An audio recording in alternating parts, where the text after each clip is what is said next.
Hello guys, welcome to my YouTube channel. आज मैं Uttarakhand LT से रिलेटेड फर्स्ट पेपर के लिए शैक्षिक अभिवृत्ति के 30 प्रश्न लाए हैं जो उत्तराखंड के सॉल्व पेपर 2018 के हैं। तो आइए शुरू करते हैं। पहला है, ज्ञात से अज्ञात की ओर क्या है, एक शिक्षण सूत्र है। ठीक है, फटाफट बोलूँगी गाइस, तो कम टाइम है तो आप सुन के याद कीजिए या वीडियो पॉज करके क्वेश्चंस को रिपीट करिए। ओके। अगला है, शिक्षण व्यूह रचना है। क्या है शिक्षण व्यूह रचना? उद्देश्य को प्राप्त करने की योजना।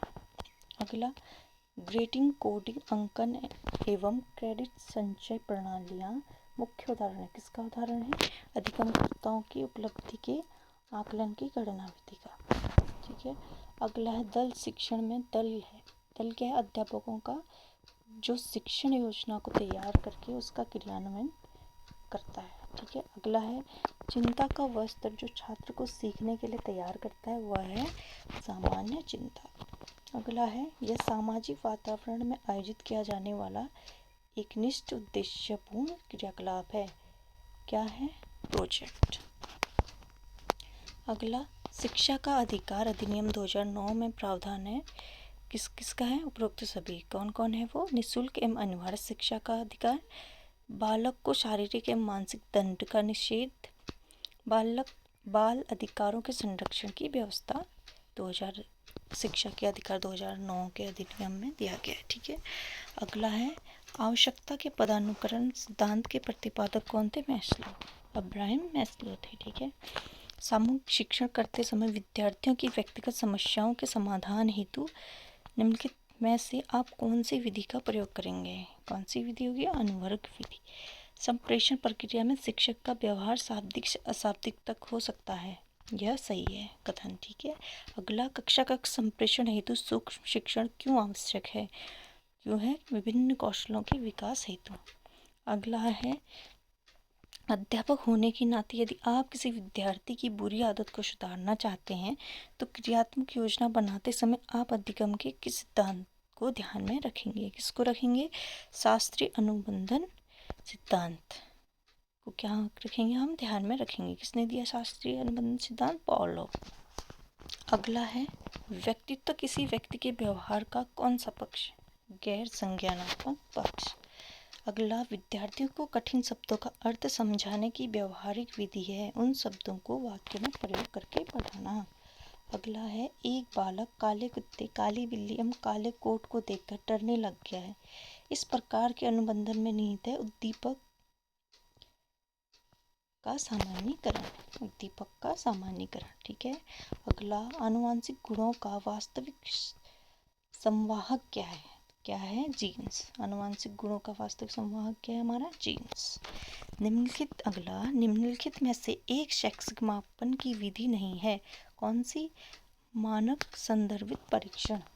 अगला, वंशानुक्रम को समझने के लिए आपको आवश्यक रूप से समझना होगा क्या? समानता का नियम, भिन्नता का नियम और प्रतिगमन का नियम। क्रियात्मक अनुसंधान में कौन सा पद सम्मिलित नहीं होता? कौन सा नहीं होता? परिणामों का सामान्यीकरण। अगला, निम्नलिखित में से कौन सा तथ्य निर्देशन एवं परामर्श का अंग नहीं है? कौन सा? संवेगों का विकास करना। श्यामपट्ट पर लिखते समय, अगला, श्यामपट्ट पर लिखते समय अक्षरों का आकार तय करने के लिए आप किस बात का विशेष ध्यान रखेंगे?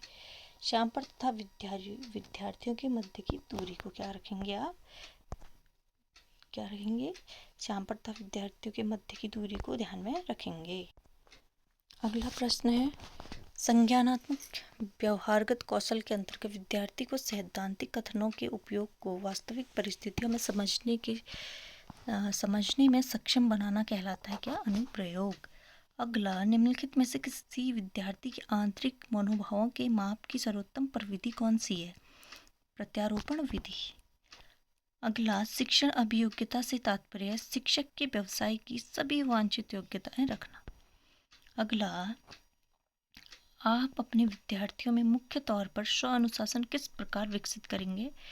उनको उत्तरदायित्व देकर। ठीक है। अगला, एक शिक्षक अपनी शिक्षण अधिगम प्रक्रिया की योजना बनाते समय क्या क्या ध्यान में रखेगा? निर्मित उद्देश्य, मानव एवं भौतिक संसाधन दोनों को क्या रखेगा? ध्यान में रखेगा। अगला है, निम्नलिखित में से कौन सा उद्दीपन परिवर्तन कौशल का तत्व नहीं है? विन्यास, प्रेरणा। ठीक है। अगला, बुद्धि परीक्षण का प्रयोग किया जाता है, किस किस में किया जाता है? विद्यालय में छात्रों का समूह विभाजित करने में, निर्देशन के प्रयोजन हेतु, चयन करने के प्रयोजन हेतु, उपरोक्त सभी में किया जाता है। अगला प्रश्न है, अधिगम मापन के लिए क्या आवश्यक नहीं है? शिक्षण की युक्तियों का पता लगाना। ठीक है। अगला लास्ट क्वेश्चन, अधिगम के बारे में पूरी जानकारी इंगित करने वाले वक्र को कहा जाता है क्या? एक आकार वक्र। ठीक है। तो गाइस, आई होप आपको ये क्वेश्चन हेल्प करे एग्ज़ाम में। आशा करती हूँ आपके लिए ये वीडियो बहुत महत्वपूर्ण रहेगी।